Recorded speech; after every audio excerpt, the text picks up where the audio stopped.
Hello students, welcome to plus one tutorial.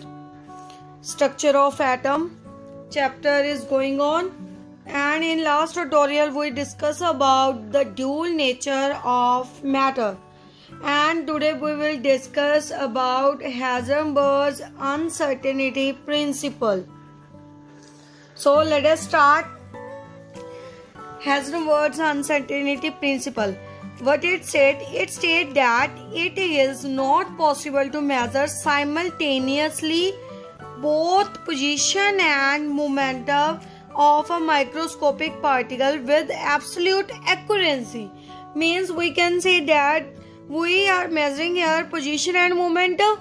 We are talking about position and momentum.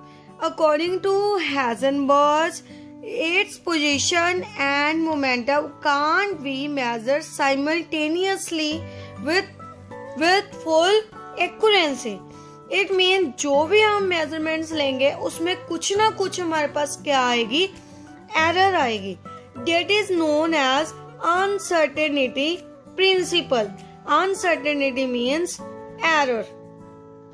So let us see how we can measure uncertainty in position and momentum. So according to Heisenberg's uncertainty principle, we are taking microscopic particles. Microscopic particles means like electrons, protons or ions. We can say we are finding the position and momentum of electron. Let us take an example. We are taking electron here. So जो भी हम electron की position और momentum को find out करेंगे उसमें क्या होगी, हमारे पास अनसर्टेनिटी आएगी अगर साथ में साइमल्टेनियसली क्या करेंगे, फाइंड आउट करेंगे. Expression for this delta x into delta p greater than equal to h by 4 pi means multiplication of delta x and delta p is always greater than or equal to h by 4 pi. Here delta x is position, delta p is momentum. Delta means uncertainty.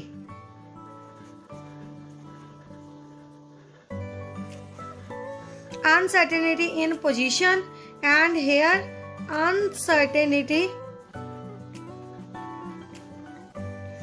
in momentum. Clear? तो हम इन दोनों को साथ में major तो नहीं कर सकते. तो next are 2 points in which we can find the position and momentum of microscopic particle simultaneously. Means one by one.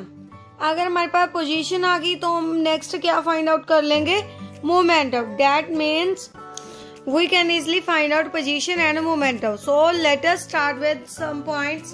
Number 1 is if delta x is small. अब हमारे पास डेल्टा एक्स क्या है, स्मॉल. इट मीन जो position है, delta x क्या है हमारे पास, position of particle is measured accurately. Small है तो इसे एक्यूरेटली क्या कर सकते हैं, हम मेजर कर सकते हैं.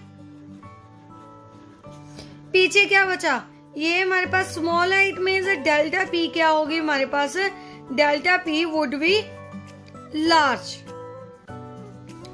है तो इसमें क्या होगी, ये एक्यूरेटली मेजर होगी. इसमें क्या होगी, मीन्स अनसर्टेनिटी. बात समझ में आई. डेल्टा एक्स हमारे पास क्या है, स्मॉल. इसको हमने एक्यूरेटली मेजर कर लिया, बट हमारे पास डेल्टा पी की वैल्यू क्या है, बहुत ज्यादा लार्ज. इट मीन्स इसमें क्या है, हमारे पास अनसर्टेनिटी है इन मोमेंटम.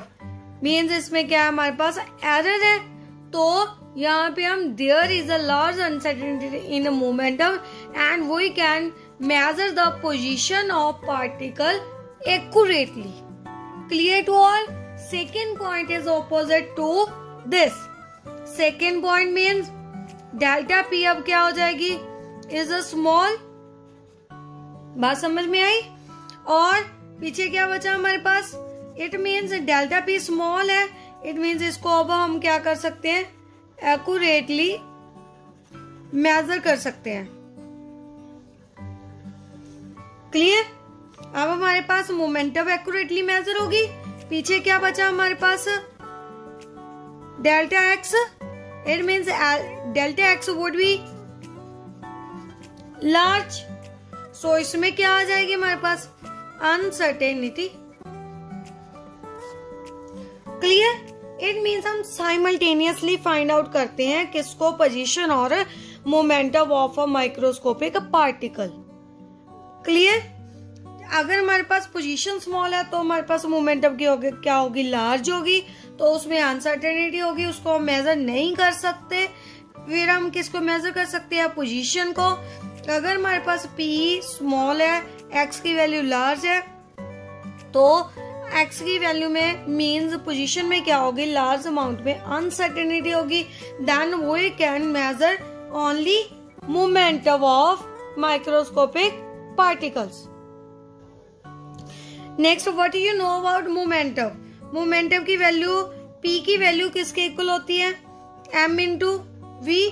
सो यहाँ पे डेल्टा लगाते हैं. डेल्टा का मतलब होता है चेंज. चेंज लगाएंगे. मास है किसी भी पार्टिकल का, लाइक इलेक्ट्रॉन ले लो, प्रोटॉन ले लो, मास तो जितना है उतना ही रहेगा. मास तो चेंज नहीं होगा. तो हम मास को डेल्टा की वैल्यू से बाहर निकाल लेते हैं. बीच में क्या आ गई? वेलोसिटी. वेलोसिटी के आगे क्या आ गया हमारे पास? डेल्टा. क्लियर? तो इस P की वैल्यू इस अनसर्टेनिटी वाले एक्सप्रेशन में क्या कर देते हैं? फिल कर देते हैं. देखते हैं हमारे पास क्या वैल्यू आएगी. एक्सप्रेशन है हमारे पास delta x into delta p is greater than equal to h by 4 pi. Momentum की वैल्यू यहाँ पे पुट कर दीजिए. Delta x into m delta v greater than equal to h by 4 pi. m हमारे पास constant है. m को दूसरी side में ले जाइए. Delta x into delta v greater than equal to h by 4 pi m. Clear? This mean that the position and velocity, delta v is a velocity of an object can't be measured simultaneously known with accuracy. एकदम से साथ में हम इसे क्या नहीं कर सकते? मेजर नहीं कर सकते. अगर इसकी वैल्यू है हमारे पास, इसमें क्या होगी? हमारे पास अनसर्टेनिटी होगी. अगर इसकी वैल्यू एक्यूरेटली फाइंड आउट होगी तो पोजीशन में क्या होगी? हमारे पास अनसर्टेनिटी. सो इसे हम क्या नहीं कर सकते? साथ में मेजर आउट नहीं कर सकते. That was about Heisenberg's uncertainty principle. Now we will talk about orbit and orbitals. So let us start. Next is orbital और orbit.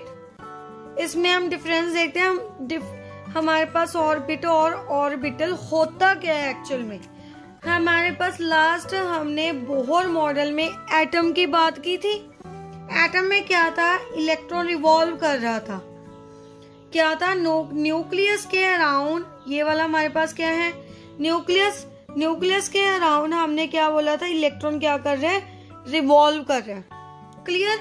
अब उसमें देखेंगे ऑर्बिट क्या है, ऑर्बिटल क्या है. फर्स्टली ऑर्बिटल का मतलब a region in space around the nucleus के अराउंड रीजन बोला है. Clear? Around the nucleus where probability of finding electron is maximum. It means nucleus के अराउंड जो भी हमारे पास स्पेस है, ये वाली, इसको मैं डार्क करके शो कर रही हूं ताकि आपको अच्छे से क्लियर हो जाए. Mean full space. that is known as around the nucleus. This one where the probability of finding electron is maximum is known as orbital. बात समझ में आई? फिर ऑर्बिट क्या हुआ हमारे पास? अगर ये सारी स्पेस जो इसने पूरी कवर कर ली न्यूक्लियस के around, that is known as orbital. तो ऑर्बिट क्या हुआ? ऑर्बिट का मतलब एक particular circle like this, only this is known as orbit. Orbit means is a well-defined circular path around the nucleus in which an electron revolve. Last time Bohr model में हमने यही किया था. इलेक्ट्रॉन था, इसके अराउंड क्या कर रहा है? रिवॉल्व कर रहा है. That is known as orbit. Orbital means यहाँ पे न्यूक्लियस के अराउंड कहीं भी हमारे पास क्या हो सकता है? इलेक्ट्रॉन हो सकता है. That is known as orbital. बात समझ में आई? क्लियर हो गया ऑर्बिटल के बारे में. नेक्स्ट हम और पॉइंट्स डिस्कस करेंगे इसके बारे में. पहले इसे अच्छे से क्लियर कर लो. हमारे पास ऑर्बिटल क्या होता है, ऑर्बिट का मतलब क्या है. ऑर्बिटल मतलब full space around the nucleus जिसमें कहीं भी इलेक्ट्रॉन प्रेजेंट हो सकता है. बट ऑर्बिट क्या है हमारे पास? एक particular well defined circular path है. क्या है? वेल डिफाइंड सर्कुलर पाथ है जिसके अराउंड क्या करेगा? इलेक्ट्रॉन क्या करेगा? रिवॉल्व करेगा. बात समझ में आई? First point. अब सेकंड देखिए हम एग्जाम्पल के साथ रिप्रेजेंट कर रही हूँ. मान लीजिए ये हमारे पास बॉल है, इसका सेंटर मीन्स कंप्लीट सेंटर आप लगा सकते हो. क्लियर? वो क्या हो गया हमारे पास? न्यूक्लियस. अब इसके राउंड कोई पर्टिकुलर सर्कुलर पाथ नहीं है, प्रॉपर कंप्लीट स्पेस क्या की हुई है? कवर की हुई है. मीन्स इसमें कहीं भी क्या हो सकता है? हमारे पास इलेक्ट्रॉन हो सकते हैं. That is a orbital. बात समझ में आई? अब हमारे पास ऑर्बिट क्या है? एक सर्कुलर प्रॉपरली पाथ है जिसमें मान लीजिए ये हमारे पास इलेक्ट्रॉन है. इलेक्ट्रॉन क्या कर रहा है? इसमें पर्टिकुलर पाथ में क्या करेगा? ऐसे रिवॉल्व करेगा. That is known as orbit. बात समझ में आई? क्या करेगा? एक पर्टिकुलर पाथ में क्या करेगा? रिवॉल्व करेगा. That is known as orbit. It means हमारे पास जो ऑर्बिटल है ये तो 3 डिमेंशनल होगी. स्ट्रक्चर कौन सी रिप्रेजेंट कर रहा है? Represent a 3 dimensional motion. 3 dimension means like ball है. बॉल ऐसे 3 डिमेंशनली हम देख सकते हैं घूम रही है. क्लियर? तो ये 3 डिमेंशनली देगा, ये प्लेनर देगा. ऑर्बिटल आपको क्लियर हो रहा है? एक प्लेन में ही क्या है? खड़ा है और इलेक्ट्रॉन इसके एक प्लेन में ही क्या कर रहा है? हमारे पास मूव कर रहा है ऐसे. क्लियर? इट मीन्स ऑर्बिट क्या दे रहा है हमारे पास? Planar representation. ये क्या दे रहा है? 3 डिमेंशनल मीन्स तीनों में, जिसका एक्स वाई जेड तीनों एक्सेस है. क्लियर हुआ आपको? नेक्स्ट पॉइंट देखिए. अब हमारे पास जो ऑर्बिट है वेल डिफाइंड पाथ दे रहा है. वेल डिफाइंड हमें पता है इस पाथ में क्या कर रही है? रिवॉल्व कर रही है. कुछ भी इसमें अनसर्टेनिटी का मतलब कोई भी हमारे पास एरर वगैरह नहीं है. क्लियर आउट है. इलेक्ट्रॉन यहाँ पे है तो यहीं पे क्या करेगा? हमारे पास रिवॉल्व करेगा. बट जो हमारे पास ऑर्बिटल है स्पेसिफिक पाथ नहीं दे रहा. मीन्स यहाँ पे कहीं पे भी हमारे पास क्या हो सकता है? इलेक्ट्रॉन प्रेजेंट हो सकता है. सो इसका पाथ क्या नहीं होगा? हमारे पास पर्टिकुलर नहीं होगा. इट मीन्स अकॉर्डिंग एक किसके अकॉर्डिंग हमारे पास रिप्रेजेंट करता है? अनसर्टेनिटी. अभी हमने किया है अनसर्टेनिटी प्रिंसिपल. उसके अकॉर्डिंग हमें क्या देगा? उसकी position. Clear? All orbits are circular. इसके ऑर्बिट सभी क्या होंगे हमारे पास? ऑर्बिट्स क्या होते हैं? Always circular. Next point is क्या होंगे हमारे पास? ऑर्बिट्स सर्कुलर होंगे. बट जो हमारे पास ऑर्बिटल्स होते हैं ऑलवेज सर्कुलर नहीं होते. सबकी शेप क्या होती है, डिफरेंट होती है। जैसे कि एस ऑर्बिटल्स होते हैं, उसकी शेप तो एस ऑर्बिटल्स, उसकी शेप तो स्फेरिकल होगी हमारे पास। बट पी की बात करें, आगे हम एस पी डी के बारे में डिस्कस करेंगे। अब जस्ट यही समझ लो, हमारे पास एक एस ऑर्बिटल होता है, पी ऑर्बिटल होता है, डी होता है, एफ होता है, एच होता है। आगे आगे सो मेनी ऑर्बिटल्स क्या होते हैं, प्रेजेंट होते हैं। एस की शेप स्फेरिकल होती है, बट पी की शेप हमारे पास क्या होती है, डम्बल। डम्बल्स तो आपने देखी है, डम्बल जैसी क्या होती है, इसकी शेप होती है डम्बल जैसी, लाइक दिस। ऐसी होती है डम्बल, सेंटर में से हम पकड़ते हैं डम्बल्स को। क्लियर, क्या होती है इसकी, डम्बल जैसी शेप। बात समझ में आई। जो ऑर्बिट्स होंगे वो ऑलवेज क्या होंगे, सर्कुलर इन पाथ। बट जो हमारे पास ऑर्बिटल्स होते हैं वो ऑलवेज सर्कुलर नहीं होते। एस ऑर्बिटल तो हमारे पास सर्कुलर होगा, बट पी की शेप क्या होगी, डम्बल, मीन्स डम्बल जैसी। बात समझ में आई। नेक्स्ट पॉइंट देखिए, जो ऑर्बिट्स है, इसकी अब ऑर्बिट है, क्या हो गया, ये हमारे पास सर्कुलर है, प्रॉपर शेप नहीं दे, सॉरी प्रॉपर डायरेक्शन नहीं देगा। बट इसमें जो हमारे पास ऑर्बिटल्स होते हैं स्फेरिकल में, तो सिर्फ इसकी डायरेक्शन नहीं होगी, बाकी जो डम्बल है मीन्स वो क्या देंगे, हमें पर्टिकुलर डायरेक्शन देंगे। मान लीजिए जैसे ये है, एक्स में क्या है, प्रेजेंट है, एक्स एक्सिस में क्या है, प्रेजेंट है, तो इसकी डायरेक्शन किस अकॉर्डिंग होगी, एक्स एक्सिस की डायरेक्शन में। बात समझ में आई। मान लीजिए एक और प्रेजेंट है, मान लीजिए ये हो गया हमारे पास जेड की डायरेक्शन में, जेड एक्सिस की ओर में। क्लियर, ये कौन किस साइड में हो गया, मान लीजिए हमारे पास वाई एक्सिस की डायरेक्शन में। इन मीन्स जो हमारे पास ऑर्बिटल्स हैं उसकी पर्टिकुलर डायरेक्शन होगी किसकी, विदाउट एस, एस के बिना बाकी की क्या होगी, एक पर्टिकुलर पोजीशन होगी।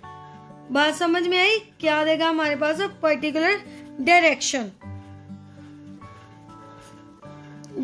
देगा, बट ऑर्बिट की हमारे पास कोई प्रॉपर डायरेक्शन नहीं होगी।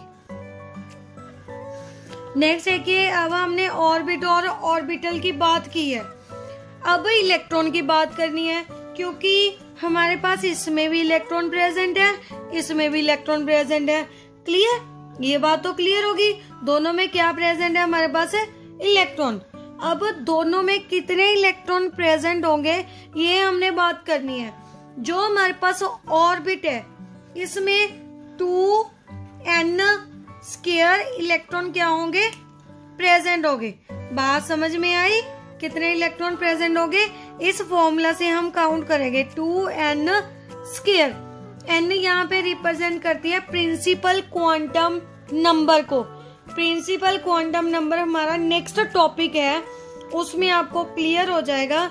बट यहाँ पे सिर्फ ये देख लीजिए कितने इलेक्ट्रॉन प्रेजेंट होंगे, कितने होंगे, 2n स्क्वायर। बट जो हमारे पास एक पर्टिकुलर ऑर्बिटल है उसमें कितने इलेक्ट्रॉन होते हैं, ओनली 2 इलेक्ट्रॉन। बात समझ में आई।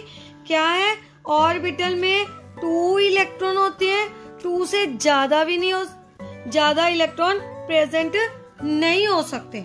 नॉट नहीं बोल सकते हम, नेवर ही बोलेंगे, नेवर मोर देन 2। बात समझ में आई। ऑर्बिटल में 2 से ज्यादा कभी पॉसिबल ही नहीं हो सकते। इसमें 2n स्क्वायर, n क्या है हमारे पास, principal quantum number, principal quantum number. Clear, इतने इलेक्ट्रॉन इसमें ऑर्बिट में प्रेजेंट होंगे, ऑर्बिटल में just 2। Principal quantum number is our next topic that we will discuss tomorrow. So पहले आप अच्छे से ऑर्बिट और ऑर्बिटल के बारे में अच्छे से समझ लीजिए। अगर कोई भी डाउट है तो आप मुझे बता सकते हो, क्लियर कर लीजिए, क्योंकि नेक्स्ट टॉपिक इस पे ही डिपेंड है, ऑर्बिट और ऑर्बिटल पे ही डिपेंड है। फिर नेक्स्ट में हम इसमें इलेक्ट्रॉन्स भी फिल करेंगे ऑर्बिट और ऑर्बिटल में। सो इस टॉपिक को, इस डिफरेंस को अच्छे से रीड आउट कर लीजिए, अच्छे से क्लेरिफाई कर लीजिए। क्लियर? Thanks for listening.